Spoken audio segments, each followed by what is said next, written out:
Pirate first, PROTOCOLocracy V0.1 The Longevity Principalities Preliminary Statement.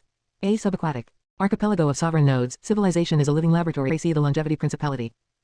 A subaquatic archipelago of sovereign nodes greater than we don't design the perfect society, we design a civilization capable of experimenting with societies. The Tulum Liberation Protocol begins with an apparently simple proposition: what if longevity belonged to civilization rather than merely to individuals, not simply longer human lives? Longer memory, longer institutions, longer infrastructure, longer knowledge, longer relationships between generations, longer continuity between experiments. The result is not a city, it is an archipelago. The principality is not a kingdom. The word principality is deliberately provocative. There is no prince, there is no throne, there is no central government claiming ownership of the whole. The principle is sovereignty through persistent, interoperable nodes. Every participating cenote becomes a small jurisdiction with its own demographic composition, its own culture, its own facilities, its own economy, its own governance experiments, its own specialties, its own measures of success, its own failures, its own memory. The nodes are sovereign, but they are not isolated. Their survival depends upon complementarity. A node becomes valuable not because it contains everything. It becomes valuable because the rest of the archipelago needs something it does exceptionally well. The cenote is the unit of experiment. Each cenote is an experiment in civilization, not an experimental population, an experimental social environment. That distinction matters. The TLP does not take people and optimize them. It takes environments and asks, greater than what happens when different kinds of people are given different conditions under which to flourish. One cenote might deliberately concentrate people who have spent decades acquiring knowledge that conventional economies consider obsolete. Another might become an artistic engine, another a scientific node, another an agricultural and aquacultural system, another a fabrication and repair economy, another a school, another a diplomatic node, another a computational commons, another a place for people whose minds simply never fit comfortably inside existing institutions. The objective is not demographic uniformity, it is complementary diversity. The Centennial District. Consider the Centennial District. Its primary resource isn't land, it isn't capital. It is accumulated human experience, elders, master craftsmen, retired engineers, historians, former entrepreneurs, scientists, teachers, archivists, people carrying 50, 60, 70 years of tacit knowledge that normally disappears when their economic usefulness is declared finished. The district gives that knowledge infrastructure: workshops, archives, apprenticeships, intergenerational housing, teaching laboratories, repair facilities, memory institutions, and then it connects directly to the other nodes. The artistic district receives techniques, the mechanical district receives expertise, the educational district receives teachers, the scientific district receives institutional memory, the agricultural district receives generations of ecological knowledge. The Centennial District doesn't become a retirement home, it becomes a living knowledge reserve. The artistic district. Then place it beside something almost opposite, the artistic district. Artists, musicians, designers, performers, filmmakers, architects, visionaries, people who deliberately mutate inherited assumptions. If the Centennial District remembers, the artistic district recombines. One preserves, one mutates, one accumulates, one destabilizes, one asks, greater than what have we forgotten? The other asks, greater than what if we were wrong? Protocolocracy doesn't force them to agree, it creates reasons for them to need one another.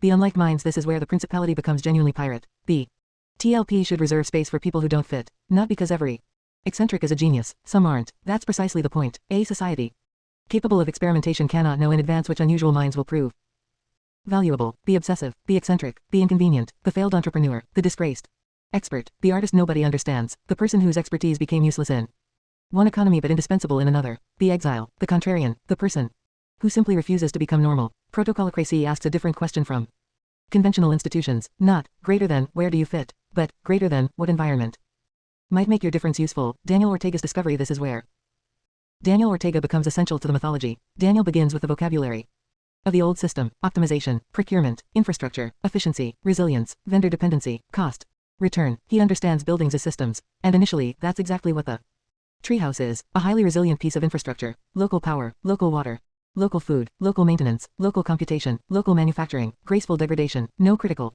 function dependent upon a proprietary external service. But Daniel slowly discovers something more important: infrastructure doesn't merely serve society, infrastructure determines what kinds of society are possible. The treehouse changes him. He stops asking, greater than how efficiently can this building operate, and begins asking, greater than how much sovereignty can this building preserve? That is his evolution. The corporate systems he once understood so well had discovered how to make human capability persistent, but then turn persistence into ownership. The persistent service asset is the nightmare version of longevity. The body persists, the expertise persists, the labor persists.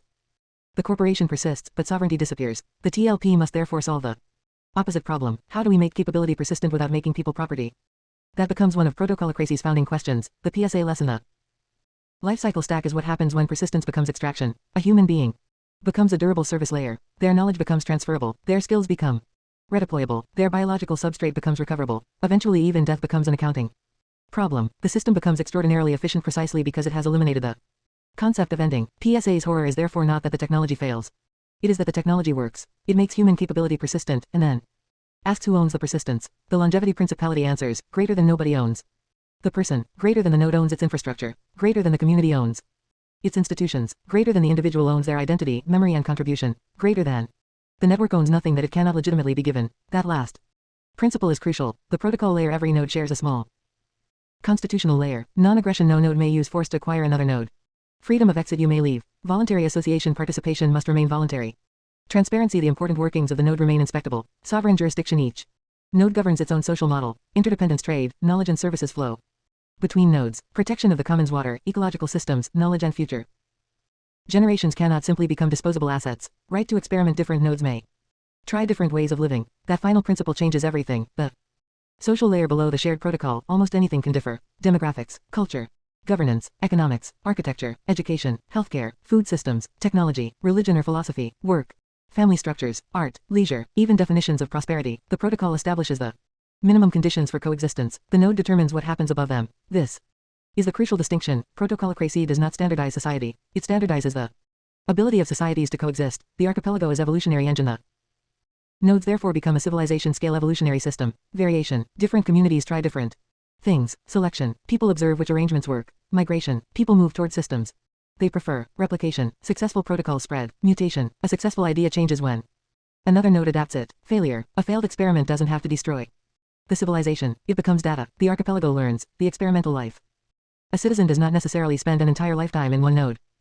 Someone might spend 10 years in the artistic district, move to the Centennial District, study ecological engineering in the agricultural district, spend 5 years in the computational district, then establish a new node. The citizen becomes a traveler through civilization's experiments. Identity becomes less, greater than I belong to this jurisdiction, and more, greater than I participate in this civilization. The node must be able to survive. This is Daniel Ortega's contribution. Every node must possess a local operating mode, not total isolation, not a bunker, not a fortress, a degradable sovereignty. If the outside network disappears, water continues, food continues, energy continues, maintenance continues, communication continues locally, knowledge remains available, people can still govern themselves. The node may reconnect whenever connection becomes useful, but connection cannot become dependency. Daniel's treehouse therefore becomes the architectural prototype for protocolocracy, a building that can disconnect without becoming helpless. That principle scales upward, from building, to neighborhood, to cenote, to archipelago. The economic principle. The nodes are deliberately not self-sufficient. Self-sufficiency sounds attractive but can become another form of isolation. Instead, the nodes are economically complementary. The agricultural district grows, the mechanical district builds, the Centennial District teaches, the artistic district creates, the scientific district discovers, the computational district remembers and computes, the diplomatic district mediates, the educational district transmits, the healing district restores, the maritime nodes connect the system, value flows, people move, knowledge moves, tools move, culture mutates, scarcity disciplines the network, complementarity makes it prosperous. The principality's strangest product, the TLP, doesn't ultimately sell apartments, it doesn't sell tourism, it doesn't sell ideology. Its greatest export is knowledge about how humans can live. Every cenote generates protocols. Some will fail, some will become absurd, some will become brilliant, some will contradict one another. Good, that is the point. The principality isn't trying to produce one answer, it is producing a civilization capable of producing answers, and then there is the deepest rule. The longevity principality must never become another lifecycle stack, because the moment the network begins saying, greater than this protocol is objectively superior, and then forces every node to adopt it, protocolocracy has become teleocracy. The experiment has become doctrine. The network has become an empire. The pirate has become the administrator. So the ultimate constitutional safeguard is extraordinarily simple. No node is the answer. Not the Centennial District. Not the artistic district. Not Daniel's treehouse. Not even TLP. Every node is provisional. Every protocol can be challenged. Every institution must remain replaceable. Every citizen retains the right of exit. The pirate first principle. The old world asks, greater than what kind of society should everyone live in? The pirate asks, greater than why should there be only one? The old world builds institutions that attempt to survive by controlling their populations. The longevity principality builds institutions that survive by remaining useful to their populations. The old world turns persistence into ownership. The TLP turns persistence into continuity. The old world asks people to adapt to systems. The TLP allows systems to adapt to people, and that is the final transformation of Daniel Ortega. He began by designing a resilient building. He ends up designing something much more dangerous, a civilization in which no single building, institution, corporation, ideology or government needs to be right, because the civilization itself has learned how to experiment. Pirate first, protocolocracy. The longevity principality. A subaquatic archipelago of sovereign nodes greater than the world is not a problem. To be solved, it is an experiment to be inhabited, and perhaps. The most pirate sentence of all, we don't seek permission to build. The future, we build the conditions under which futures can exist.